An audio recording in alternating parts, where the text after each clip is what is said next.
Bienvenue dans cette édition complète, l'édition du soir du journal de Radio Guinée, dont voici les titres. L'axe Conakry-Tokyo-Obofix, la coopération nippone vient d'accorder à notre pays un important fonds estimé à 42 milliards de francs guinéens, une aide qui permettra de doter la Guinée d'une véritable école normale d'instituteurs. Une nouvelle approche pour éliminer la trypanosomiase africaine aux maladies du sommeil en Guinée. Il s'agit de l'expérimentation des écrans bleus dans les mangroves. Le projet fait déjà du chemin. Le Soudan du Sud court un grand risque d'atrocité de masse. C'est une alerte lancée par les Nations Unies, l'ONU qui demande à la communauté internationale une aide financière pour limiter la catastrophe. La première rencontre officielle ce mercredi entre Donald Trump et le Premier ministre israélien Benjamin Netanyahu. Le président américain exhorte le chef du gouvernement israélien à la retenue sur l'expansion des colonies en Cisjordanie. Voilà, mesdames, messieurs, pour les titres. Dans un court instant, le développement complet de ce journal avec au micro Mohamed Touré, Talhatou Tafir Diallo, une mise en onde de Fatmata Binta Diallo.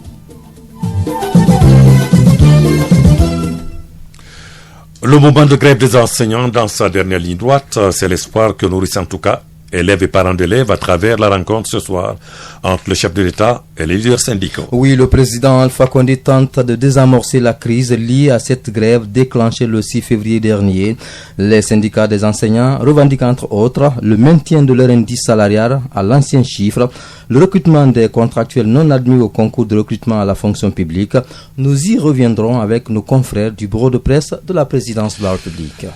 Nous restons dans le chapitre de l'éducation, mais cette fois-ci pour parler de coopération dans ce domaine. Le pays du soleil levant met à la disposition de la Guinée plus de 42 milliards de francs guinéens. Oui, le montant va servir à la construction d'une école normale d'instituteurs à Mamou. La signature d'échange de notes portant sur le projet a eu lieu ce mercredi même à Conakry. Voyons tout cela avec El Hadj Moulay Souma. L'école en question comprendra 6 salles de classe, d'une administration, d'un centre de documentation et d'information, d'une salle polyvalente, de logement et d'autres installations. Le mobilier et l'équipement, y compris l'informatique, seront également fournis. Les travaux seront supervisés par le Japon avec une main-d'œuvre guinéenne pour un délai contractuel d'1 an. La construction de cette ENI va appuyer les efforts du gouvernement guinéen dans le cadre de la formation. Izanobu Azama est ambassadeur du Japon en Guinée. Cette ENI est la conséquence des efforts faits par le gouvernement et ses partenaires pour assurer la scolarité universelle, soit un accroissement quantitatif conséquent a été fait dans la construction d'écoles primaires à travers le pays. Et si la scolarisation des enfants progresse, la formation des instituteurs doit également suivre le rythme. La ministre du Plan et de la coopération internationale a rassuré les diplomates japonais que toutes les dispositions nécessaires seront prises pour la réalisation rapide de ce projet.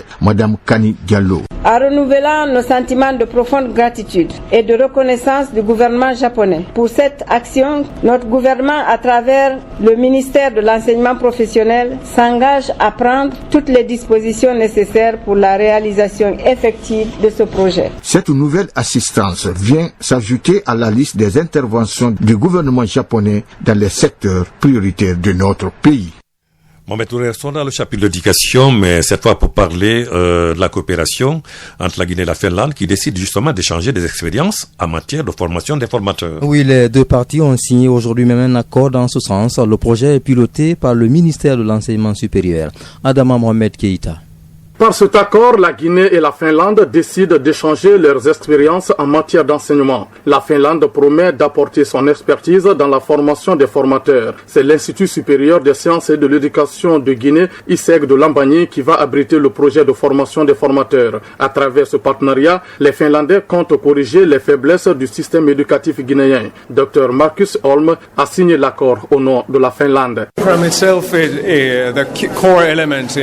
L'objectif du projet, c'est d'augmenter la capacité de la formation des formateurs. Le secret du succès du développement de la Finlande, c'est à travers l'éducation.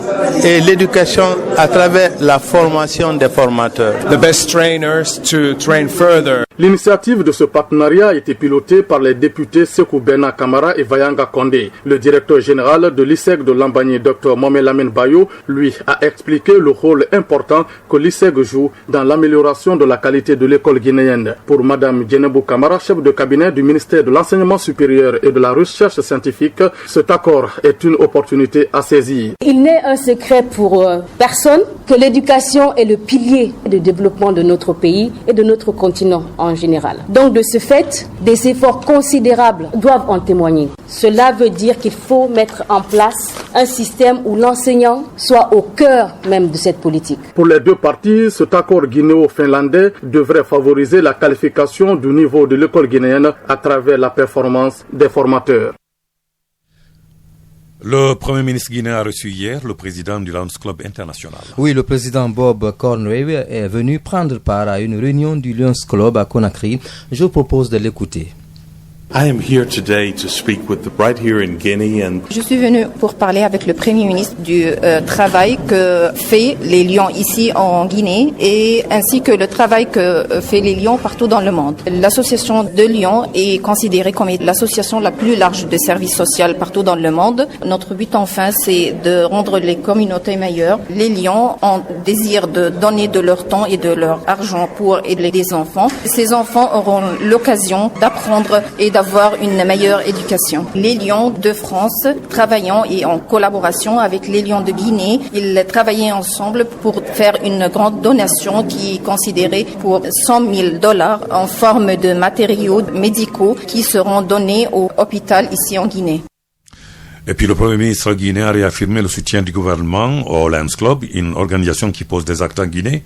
Mamadi Youla est au micro de Ibrahima Khalil Kondé.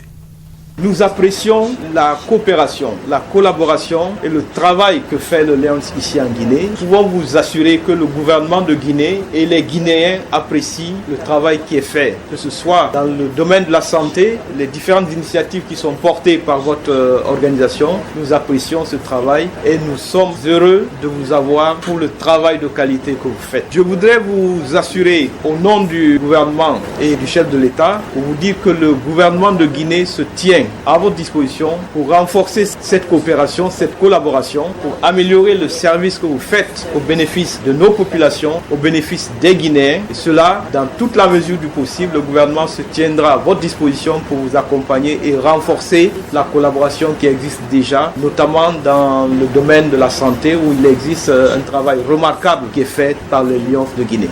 Vous écoutez Radio Guinée, la suite de notre journal.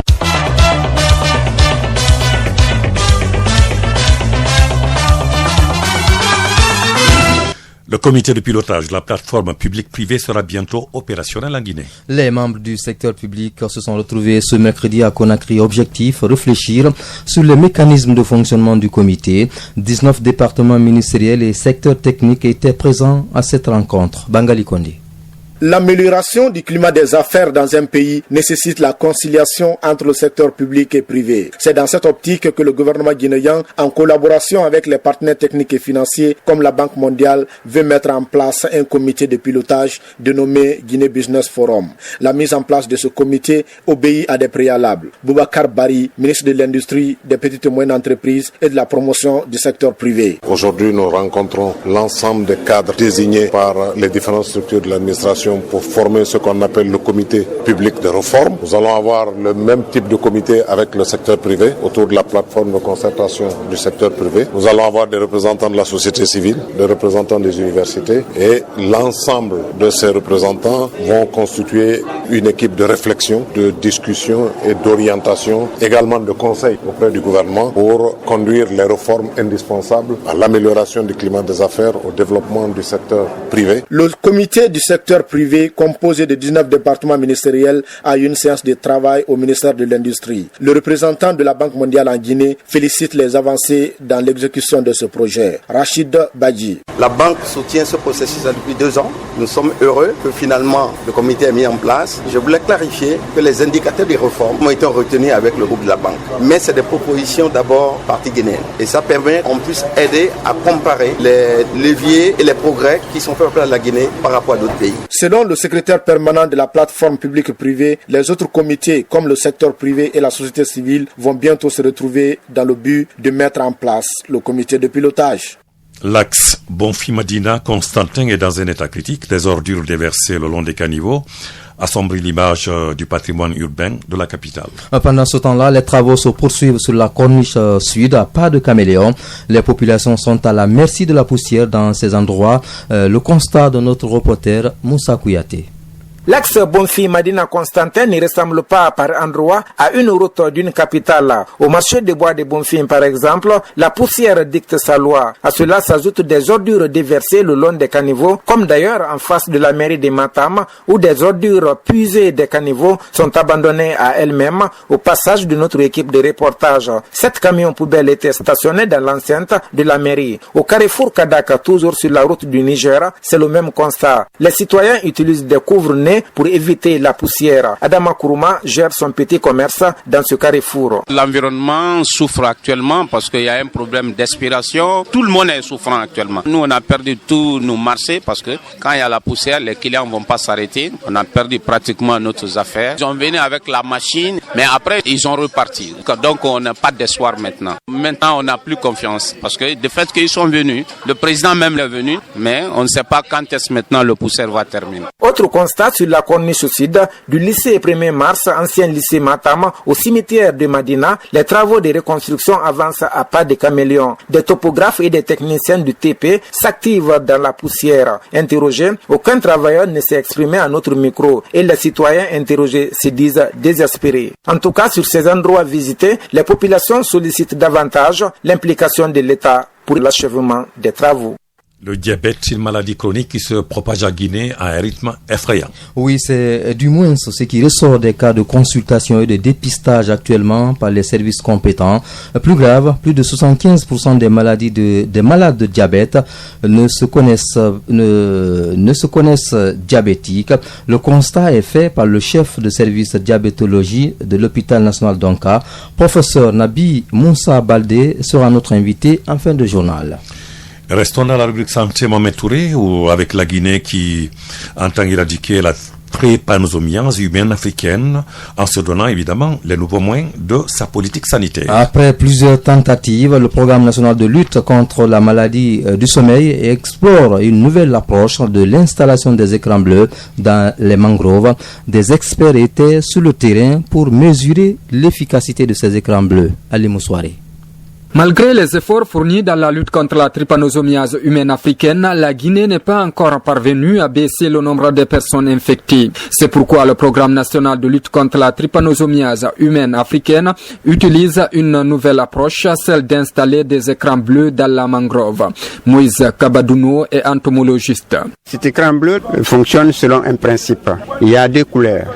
Il y a la couleur bleue et la couleur noire. La couleur bleue sert d'attractif. Cette couleur qui attire les mouches à partir de la réfraction lumineuse. Que cette couleur attire, la mouche vient se poser là. Et donc quand elle va se poser dessus, alors que pour cet écran. Il est imprégné d'insecticides qu'on appelle pyrétrinoïdes et elle a pris déjà sa dose d'insecticides. Elle peut mourir dans les 10 minutes qui suivent. Les citoyens des localités touchées par la maladie de sommeil saluent l'initiative du programme national de lutte contre la trypanosomiase humaine africaine. Ce qui concerne sur l'écran bleu, communément appelé par nos habitants ici, Gantani, et depuis l'installation de ces écrans, ça a beaucoup changé. Parce qu'avant, nos parents mouraient de la maladie. Mais maintenant, depuis l'installation de ces écrans, il n'y a pas eu maintenant de cas de perte en vie humaine ici. Donc même nos collègues qui sortent sur la mer nous disent souvent que vraiment la moustique qui piquait des gens, qui ne les prennent plus. Le drapeau bleu là, c'est diminué un peu maintenant. C'est très bien, on apprécie très bien. En plus de l'installation de ces écrans bleus dans la mangrove, le programme national de lutte contre la trypanosomiase humaine africaine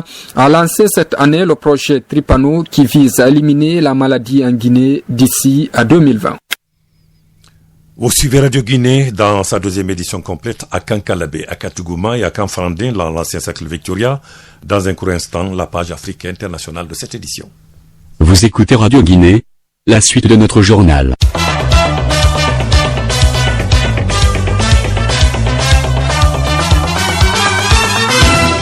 La guerre civile au Soudan du Sud a atteint des proportions catastrophiques pour les civils. C'est un constat préoccupant de l'ONU.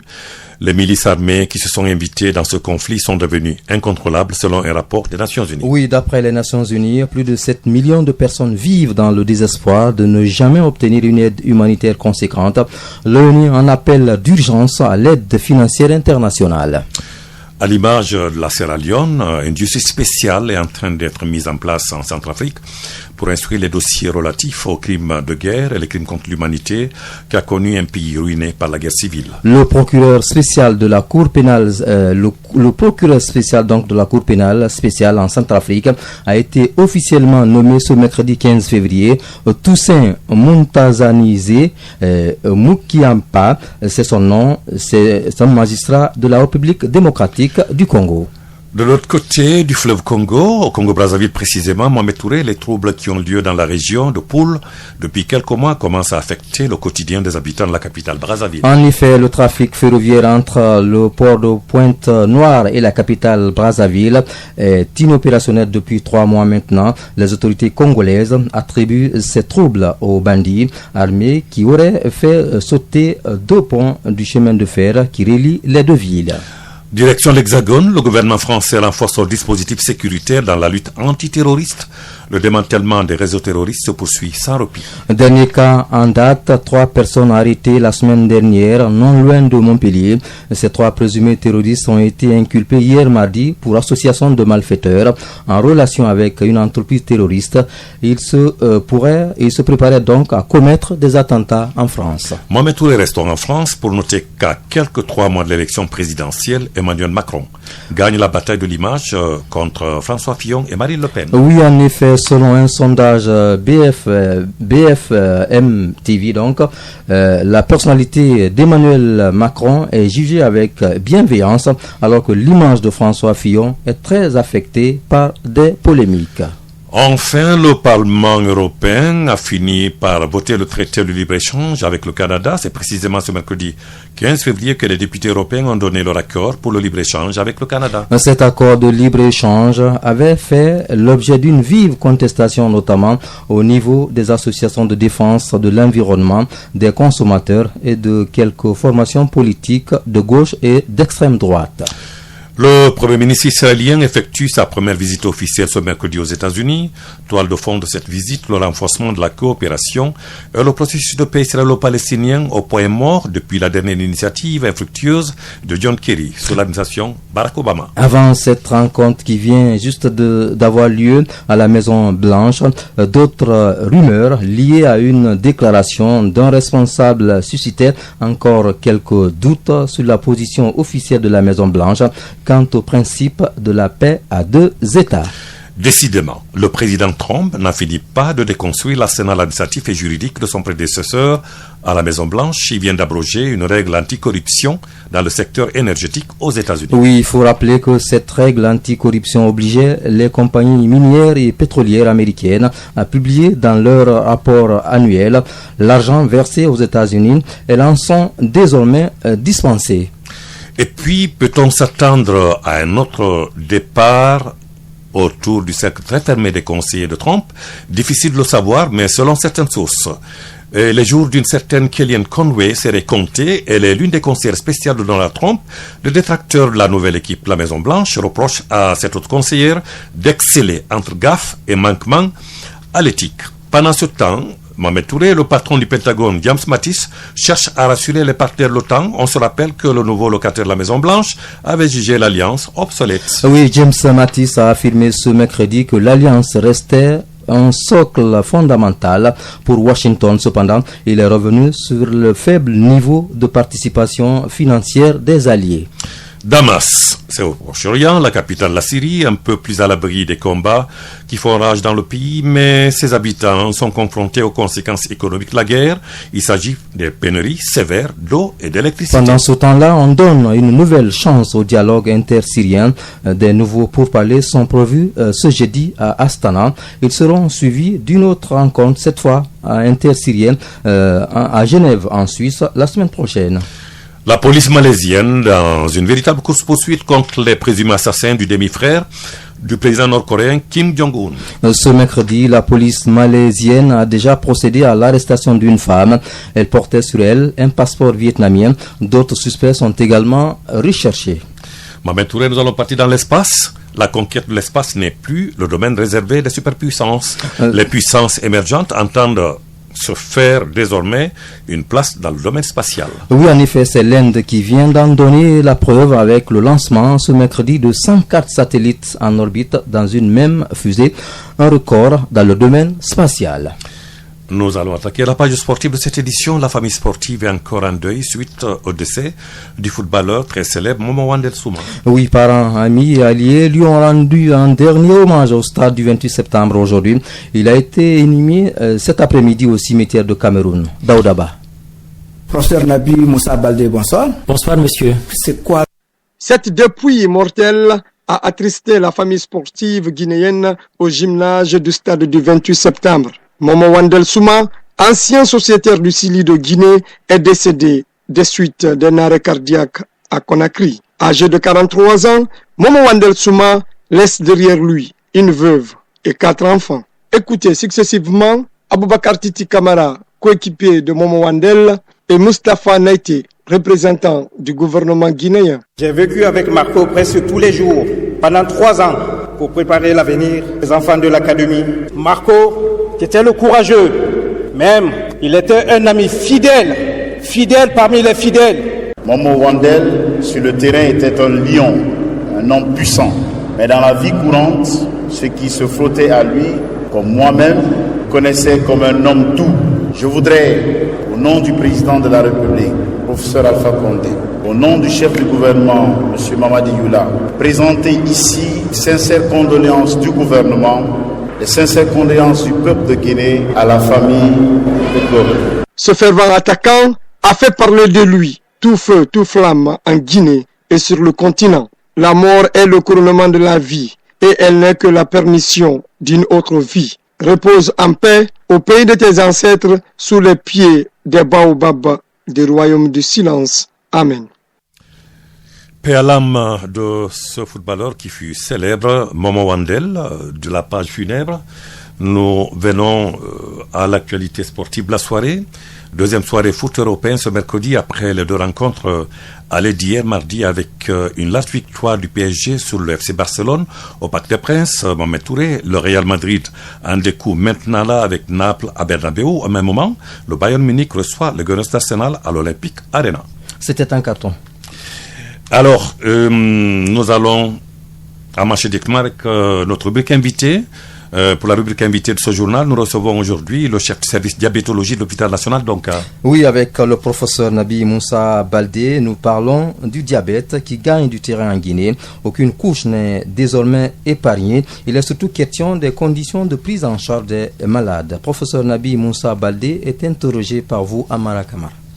Professeur Nabi Moussa Baldé, bonsoir. Bonsoir, monsieur. C'est quoi le diabète? Le diabète, c'est une maladie dans laquelle l'organisme a perdu la capacité à contrôler le taux de sucre, ce qui conduit à un taux de sucre en excès dans le sang. Vous avez un taux de sucre qui dépasse largement la normale qui est autour de 1 gramme. Les taux de sucre peuvent monter à 2, 3, 4, 10 même parfois, qui va être éliminé par des urines en quantité plus importante, une envie plus fréquente d'uriner. Ceci va avoir pour conséquence une déshydratation. Cette déshydratation va se manifester par une soif qui va conduire à boire beaucoup plus que d'habitude. Voilà les symptômes les plus fréquents. Il faut y ajouter la fatigue et attirer l'attention aussi sur le fait de voir flou. Ça peut être signe de diabète. Alors, quel est l'état de propagation de la maladie en Guinée aujourd'hui? Très important, malheureusement. Pour ce qu'on sait, la population générale est concernée de l'ordre de 3,5%. Lorsqu'on s'adresse à des personnes qui ont dépassé l'âge de 50 ans,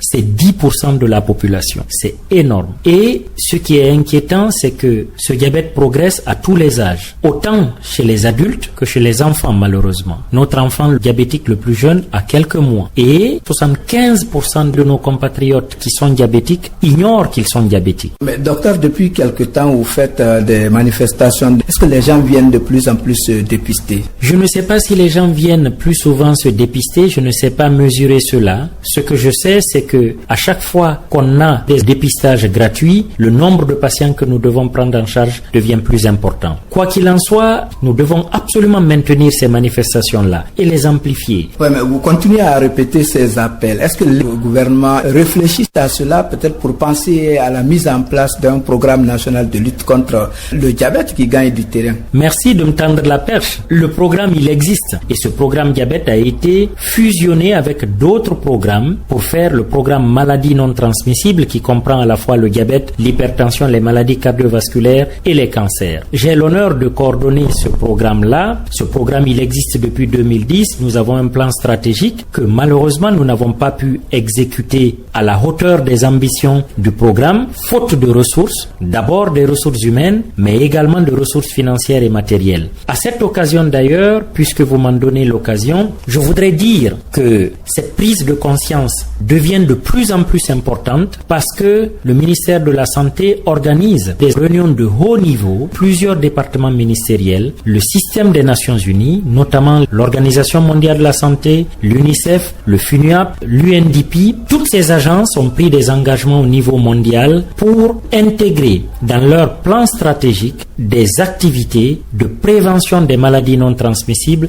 car les maladies non transmissibles ne sont pas qu'un problème sanitaire, c'est un problème de développement. Merci bien, professeur Nabi Moussa Baldé. Je vous remercie. Voilà, mesdames, messieurs, fini donc cette édition d'information, mais avant le rappel des principales manchettes. L'axe Conakry-Tokyo-Bofix, la coopération nippone vient d'accorder à notre pays un important fonds estimé à 42 milliards de francs guinéens, une aide qui permettra à notre pays de se doter d'une véritable école normale d'instituteurs. Une nouvelle approche pour éliminer la trypanosomiase africaine ou maladie du sommeil en Guinée. Il s'agit de l'expérimentation des écrans bleus dans les mangroves. Le projet fait déjà du chemin. Le Soudan du Sud court un grand risque d'atrocité de masse. C'est une alerte lancée par les Nations Unies. L'ONU qui demande à la communauté internationale une aide financière pour limiter la catastrophe. Une première rencontre officielle ce mercredi entre Donald Trump et le premier ministre israélien Benjamin Netanyahu. Le président américain exhorte le chef du gouvernement israélien à la retenue sur l'expansion des colonies en Cisjordanie. Voilà, mesdames, messieurs, fini donc cette édition complète de nos informations. Coordination journal Amara Kamara, réalisation Mamad Bassouma Tessema Adia Kamara, mise en onde Fatmata Binta Diallo, ici à la présentation Mohamed Touré, Talhatou Tarfi Diallo. Merci de votre obligeante attention. Nous vous souhaitons le plaisir en compagnie des programmes de Radio Guinée.